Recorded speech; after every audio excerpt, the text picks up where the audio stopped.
Good evening. It's a little chilly, but your presence makes it a lot warmer. Thank you so much for being here. When I heard about 2 weeks ago that a politician had talked about using the Japanese American exclusion as a model for something that we ought to try and do again, I was literally sick to my stomach. And when I heard a national presidential candidate repeat that sentiment, I really felt like we had to do something. I realized that to those people, the exclusion is an abstraction. You know, it's something you read in a history book. But for those of us who live here, it's real. It happened here. It was neighbors, co-workers, fellow students, friends, who, as you know, were taken away in the space of a week with only what they could carry. And so I'm pretty sure I speak for all of the amazing people who worked together to make this happen in an incredibly short time when I say thank you so much for showing up. Thank you for turning out to say, let it not happen again. Thank you, Marcia. My name is Clarence Moriwaki, and on behalf of the Bainbridge Island Japanese American community and the Japanese American Exclusion Memorial Association, we want to extend our incredible thanks for this community outpouring. And it's so important because just a few decades ago, in the 60s, there was a history book written about Bainbridge Island, and that history book didn't even mention that Japanese Americans existed on this island, as well as the Filipinos and others. And the people at that time, Dr. Frank Kitamoto, Don Nakata, Junko Harui, Jerry Nakata, all these cornerstones of the Japanese American community said that is not acceptable. And so they started promoting the Japanese American community history, wanting to tell this story over and over, hoping that people would recognize it and hoping that people would not let it happen again. And here you all are. It's really, really remarkable. And we have a chance to recognize those names. This wall is 276 feet long, 1 foot for every Japanese American who lived on Bainbridge Island. And one of those people is here. And I'd like to introduce her. This is Lily Kitamoto Kadama. She's behind us, right here.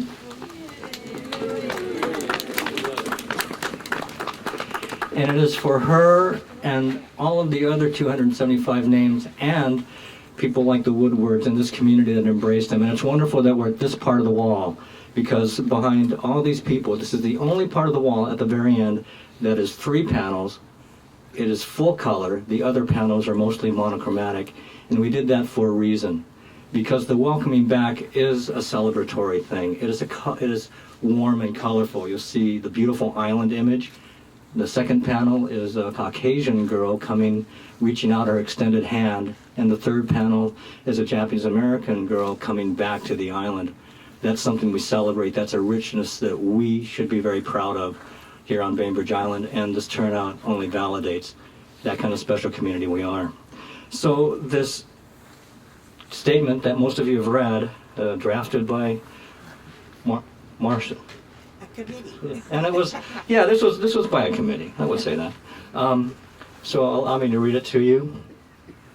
In recent weeks, at least 2 politicians have made references to the unconstitutional incarceration of Japanese Americans during World War II, suggesting that this was a positive action. The reference was made in order to bolster present-day calls to exclude another class of people, Muslims, from American soil. We who live on Bainbridge Island must speak up, as it was our island that the exclusion of islanders of Japanese ancestry, 2/3 of them United States citizens, began. Here, from a dock on Eagle Harbor, island families were loaded onto boats for the first leg in their journey to imprisonment. This shameful event is memorialized at the Japanese American Exclusion Memorial at that same spot on Eagle Harbor. We have seared this occasion in our consciousness and have not forgotten this country's misguided decision to discriminate people who merely shared the face of one of our enemy nations during World War II. We must remind our nation that the exclusion and incarcerations of Japanese American citizens and resident aliens remains a stain on the honor of our nation, one that has been recognized by every U.S. president since Jimmy Carter, followed with official apologies and modest reparations to living survivors. We urge every citizen to remember that tragic event when our nation succumbed to fear, racial prejudice, war hysteria, and a shameful lack of political leadership, and say, Nidoto Nayoni, let it not happen again. And we picked that title for a specific reason. We did not want this to be a memorial about shame or guilt or blame or all those horrible feelings that people had to go through. We wanted this to be a memorial of hope. And Let It Not Happen was our passage forward. And I might add the one thing that we may add to that list of awful things is religious intolerance, which is not part of this country. It's not part of the Fifth Amendment, the First Amendment, or anything we believe in. Actually, this country was founded by, we had a event just a few weeks ago, Thanksgiving, right? That was started by some religious refugees, I recall. So this is what our country's built on. It's a strength we have. Faith and belief in religion, or faith and belief not in religion. But it binds us all together because we're all Americans. And thank you for being all Bainbridge Islanders. Clarence spoke, of course, of the deep history of this place, but I'd like to say a couple of words about the more recent history. It was only in the year 2000 that a committee came together to place historical significance on this site. This is a city road end. It's public property. And it was the idea of a number of people in the community that we should memorialize what happened here. And we began the planning process and the permitting and so forth for a very simple plaque that stands right behind us. There's a beautiful tree right there, and there's a large rock with a plaque on it. In 2002, we had a groundbreaking, essentially, for this place, where we honored the small memorial. And in March of 2002, if you'll remember, it was about 6 months after 9/11. And that committee and our community as a whole recognized that there was more to this place than just honoring the history of what had happened here, but there was a bigger lesson that this place could carry forward. Let it not happen again. That phrase came about before 9/11, but it was even more appropriate after 9/11. And with a lot of work from hundreds of Bainbridge Islanders, many of whom are here today. Libby Hudson, who worked for the city at the time. Val Tollefson is now a council member, but he was on our steering committee. Hundreds of people worked to design this memorial, to build it, to buy the land that it sits on, to preserve the land adjacent to it for a larger park. Hundreds of community members, so that we could not just honor our history, but that we could honor America and honor our future and be committed to freedom and liberty and justice for all. And that's what this memorial is all about. And it's so amazing that we're here today doing just what it was designed to do. Thank you all for being here. Thank you for having me. I'm Drew Hansen. I'm one of your state representatives. If you're here, I almost certainly work for you. So thank you for taking the time to be here tonight. So one of my favorite days in Olympia every year is when we host the Nisei Veterans Committee. As many of you know, this was a group that was started in 1946 by Japanese American service members who returned back home from fighting in the Second World War, only to find that some of the veterans groups, like the VFW and the American Legion, would not welcome them into membership. And so they formed their own veterans group, the Nisei Veterans Committee. And every year in Olympia, we invite them down to honor them. Years go by and the group gets smaller and smaller, but it is an amazing thing to see. There's always about 10, 15, 20 very, very elderly Japanese American veterans up in the gallery with their medals, with their caps, with their vests. And we give speeches talking about their heroism, their sacrifice. And then, of course, the best part is we ask them to stand. And they all, some of them have canes like I do tonight. They all struggle to their feet. and they stand and they get the most thunderous, rousing standing ovation you will hear out of the state legislature in a year. And it's great. It's really great. We're here tonight because it does start to look in this country like some people are starting to forget the heroism of our Japanese American brothers and sisters. You hear a national presidential candidate call for the exclusion of Muslims from this country, and it's not some fringe opinion all of a sudden. It is shared, apparently, by a large number of voters in that party's presidential primary.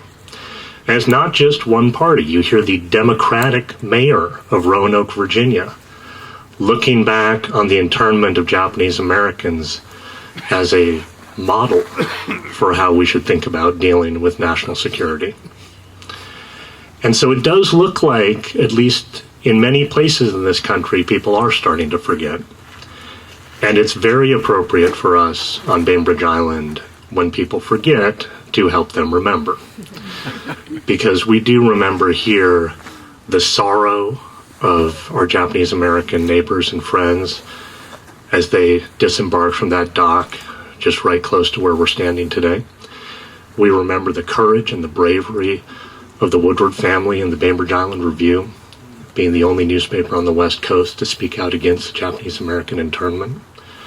We see that legacy carried on today. You all might have noticed the Review's editorial, A Time to Speak Out, carrying on the Woodward's legacy very, very proudly. And we remember the heroism of our Japanese American friends and neighbors, not just those in the Nisei Veterans Committee who served abroad, but the ones who came home and built families and tended gardens and built dentistry practices and lived lives and built this country into what it's supposed to be. And that's heroism too. Having the strength to forgive a nation that by any measure treated them very, very shabbily, but still to have in their hearts to forgive and to go on and to live their lives as Americans. And so thank you for taking the time to be here tonight to help the rest of the country with gentleness and respect. Remember that the last time our country gave in to fear, it did not go well. And it's not something that we want to see repeated, which is why we say Nidoto Nayoni, let it not happen again. Thank you for having me tonight. So we are the New Threshold Choir. We sing at bedside a cappella, no instruments, voices in 2- and 3-part harmony. And we thought that we would ask you to join us in singing Dona Nobis Pacem. And it means give us peace. It's Latin for give us peace. And I would think that as we blend our voices with each other, we'll feel the peace come within and let it radiate out. Dona nobis pacem, pacem. Dona nobis pacem. We have had statements sent from 2 people who were not able to join us on short notice. And the first person to read is going to be Althea Paulson. I'm Althea Paulson, and I contacted our wonderful Senator Patty Murray's office today in Washington, D.C., and also the Seattle office, and they were not able to send a representative, but the senator and her wonderful staff sent a statement that was specific to our event and wanted me to read it. I am so proud to join so many across Washington state in our fight to keep our state safe, secure, and free from Islamophobia and hate of any kind. In Washington state, we understand that immigrants and refugees who come to build better lives for themselves and their families make our state stronger, more vibrant, and more prosperous, just as the Japanese immigrants this memorial honors did. We believe that in Washington state and everywhere, people should be free from hatred and violence, no matter where they come from, what their religious affiliation is, what their immigration status is, who they love, or where they live. Our country faces serious threats from those who oppose our commitment to openness and tolerance. But we can fight back and do everything possible to keep our families safe without slamming the door on women, children, and families who are fleeing from hatred and violence themselves, and without tossing aside those Washington State and American values that we hold so dear. Thank you. U.S. Representative Derek Kilmer sent a statement to us late this afternoon that he wanted us to read as he could not make it today.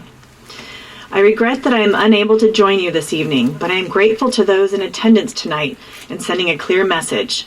Our community will not be blinded by fear and prejudice. It is fitting that tonight's vigil is being held at the Bainbridge Island Japanese American Exclusion Memorial. This memorial remembers every man, woman, and child interned during World War II who had their American dream frozen in time. This memorial is a testament to how our community will be forever vigilant in fighting prejudice and discrimination. Our community has not forgotten what happened just a generation ago, when our values as Americans were compromised for a false sense of security in the face of global instability. It's critical to keep all Americans safe and secure, but it is also important in times like these to remember our values and to continue to serve as a beacon of freedom for the world. We are showing that Bainbridge Island, Washington State, and the United States of America will refuse to exclude communities of people just because they practice a certain religion or come from a certain country of origin. We are showing that America is a place that follows the words of Martin Luther King Jr., who once said, "Returning hate for hate multiplies hate, adding deeper darkness to a night already devoid of stars. Darkness cannot drive out darkness. Only light can do that. Hate cannot drive out hate. Only love can do that." Thank you for carrying that message this evening. I will continue to do so as your representative in Washington, D.C. Thank you. Rick Behringer is now going to offer us a song, and he will be followed by Val Tollefson, one of our city council members. I am a shining light, bright shining as the sun. I am precious in my sight. I know my race is won, and I am light, I am peace, I am everything I need to be. Thank you.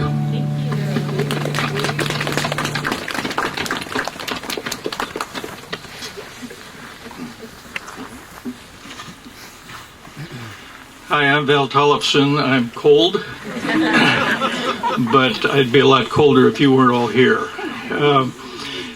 Christine mentioned the dedication of this site when the memorial was in the thinking stages in 2002, and one thing that I remember about that event is that either Clarence or Frank Kitamoto thought to invite a representative of the Muslim community in Seattle, and we had an imam from one of the mosques that was with us on that day. It was soon after 9/11, and that seemed very appropriate. I'm not sure that they knew how prescient they were that we would be back here this soon, thinking again about the Muslim community. It is a very American thing we're doing tonight. We have wonderful high ideals as Americans, and throughout our history, we've had significant portions of our population kind of lose track of what it means to be an American. And it takes groups like this to come together and just through your mere presence demonstrate to those who've lost their way how important it is to get their act together. When Monday, I think, I first saw Marcia, or the committee's wonderful statement, I brought it to the council meeting on Tuesday night, and we had a chance just to talk about it briefly. I hope that at the January 5 first council meeting next year, the Bainbridge Island City Council will follow your good lead in adopting that statement as a resolution, official resolution of the city, and your signatures on that petition that's circulating will be a wonderful message to the rest of the country. Thanks very much. I just really wish that my mother and daddy were here. They'd be over the moon to see this. Those of you who may not know who my parents are, I'm Mary Woodward, the youngest daughter of Walt and Millie Woodward, who in 1940 bought a tiny newspaper on tiny Bainbridge Island where my mother had been born, and were going to embark on a newspaper career. And then suddenly their world was drastically changed by the war and by the after effects of the war. It's not true that the Review was the only newspaper on the West Coast to speak out against this. However, by February 19, when Roosevelt signed 9066, which resulted in the removal of American citizens and their parents to concentration camps, they knew that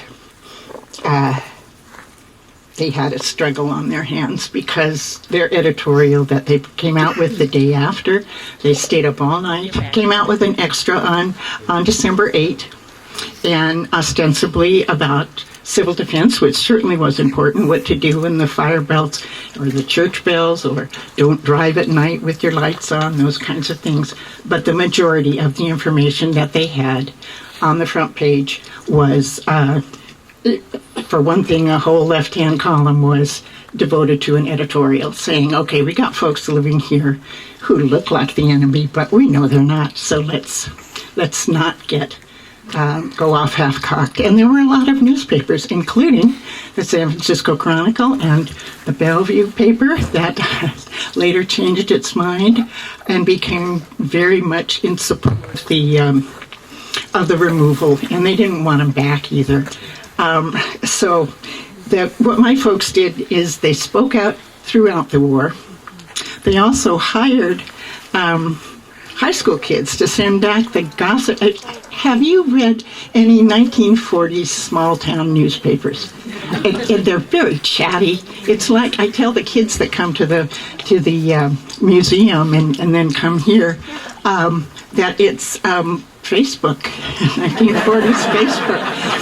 And two fires destroyed the Review building, one in Pleasant Beach and one in Winslow by the ferry terminal, destroying all their archives. People brought months and sometimes years of the Review that they had, because it is the history of Bainbridge Island during that time. It's all there. So they had these high school kids sending back who won the baseball game and who was recovering from an injured foot and who got married, and later who was serving in the armed services. So that was very vital, keeping the two communities in communication. Their issue was the Constitution. Yes. They said, we'd read the Constitution. It couldn't be clearer. There are constitutional issues that I'm sure scholars need to investigate and discuss. But the amendment that says no person shall be deprived of life, liberty, or property without due process of law. You can't do that in this country. I can't say to you, you've been bad, I'm going to lock you up, and sorry, see you later. You have to have a trial, you have to be charged, you have to be convicted. There's nothing confusing about that, and that's one of the real puzzles. Some of my heroes, William O. Douglas and others, how did fear so captivate that they could ignore that? But that was their answer. We'd read the Constitution. We knew it was not legal to do this, and so we spoke out against it. And they continued to speak out against it. And more than half of our Bainbridge Islanders returned after the war. It's a greater percentage than any community I'm aware of. I think my folks would be overwhelmed by this spontaneous gathering of islanders who were willing to on a cold night and demonstrate their principles. On Bainbridge, it was easier for people to speak and discuss with their neighbors the differing positions because it was in the review. They published both sides. When there was a mass meeting to run the Japs off the island and they didn't want the Woodwards to stay, my mother covered that, and there were 2 full pages. She tried to quote everybody. So islanders were informed. If you lived in Everett, Scoop Jackson and the Everett Herald were doing everything they could to get the Japs out, and they did not want them back. In a community like that, how do you speak out? How do you discuss anything? It's just forbidden. I think one of the things we did here on the island was to intimidate some of those who might want to speak out on the other side to keep quiet. Because it was very clear after that first meeting that there were a number of islanders in attendance. And the second meeting, there were probably 10. And my father always said, islanders wanted to know. They wanted to know what these people were saying. When they found out, they didn't want to have anything to do with it. So I think, I know how difficult it must have been for anybody in Everett to try to stand up at him. But we need to find that courage. Even if it's a letter to the editor, even if it's just a kindness to someone, we need to witness. We need to say, this is right, I'm going to help you. I'm going to stand beside you, whatever that it takes. But again, my parents, you have done them. It's like this is a latter-day review right here.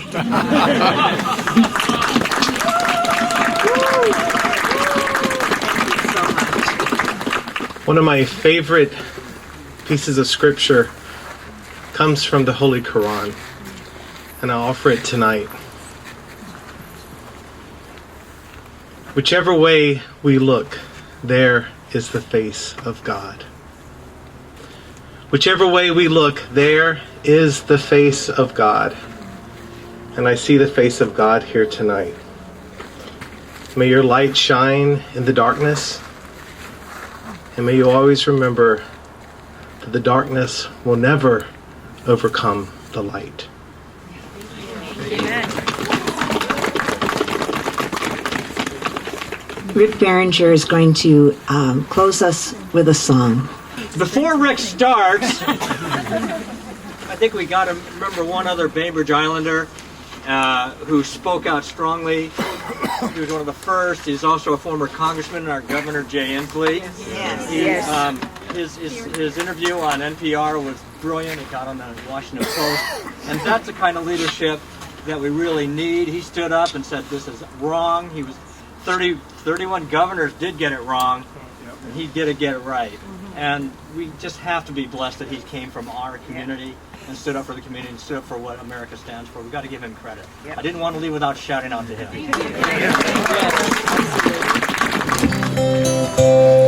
Some say love, it is a river that drowns the tender reed. Some say love, it is a razor that leaves your soul to bleed. Some say love, it is a hunger and endless aching need. I say love, it is a flower, and you, it's so